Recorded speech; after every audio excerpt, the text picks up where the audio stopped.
जंग का हिस्सा कोई बनना चाहे ना चाहे, जीतना सब चाहते हैं। ऐसे ही 6 लोगों की कहानी है चक्रव्यूह, a war you cannot escape. How ordinary lives become part of an internal war and becomes extraordinary.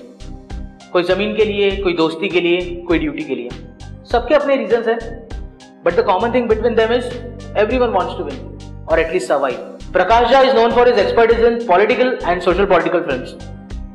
This time he is calling it a war for land and honor, which has a political interest behind it. Trailer से मालूम पड़ता है कि each and every character has equal importance. Picture में कोई hero heroine नहीं है, characters है.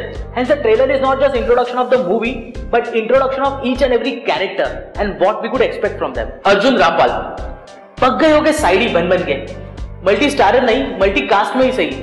Finally he has got a very powerful role and trailer में उन्हें देख के लगता है कि he has done justice to this opportunity. Rampal भाई ने भी मूंछें उगा ली, following the trend set by Salman in Dabangg, later on adopted by Ajay in Singham and Aamir इन तलाश. अब यार बॉलीवुड में खाकी वर्दी की एक्सेसरीज बन गई है मूंछें. Abhay Deol in his last political thriller Shanghai, उनका कैरेक्टर एकदम डिफरेंट था.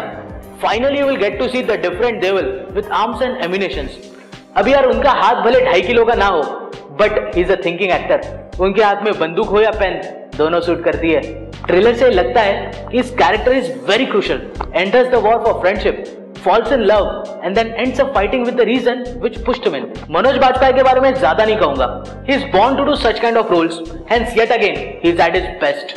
ट्रेलर से लगता है कि उनका मेन काम मूवी में थोड़ा भड़काने वाला है, but still I would not say that he is playing a dark character because in war all is fair. Isha Gupta, I was not able to recognize her. I mean क्या ये वही बंदी है जिसे जन्नत 2 एंड राज 3 के ट्रेलर में देखा गया? चुई मुई सी बंदी, doing stunts and all. सुना है हर cop act has been inspired by Kiran Bedi. Anjali Patil, किसी एंगल से नहीं लगता कि ये उनकी पहली मूवी है, specially in that interrogation scene. Performance ने हिला डाला. ट्रेलर से लगता है कि anger is not the only emotion she is going to carry till the end. Seems to fall in love with Abhay. How and why? Let's wait for the movie. Trailer was very engaging. Didn't even realise 4.5 minute हो गए. 30 seconds of लोगो and 4 minutes of 6 logo.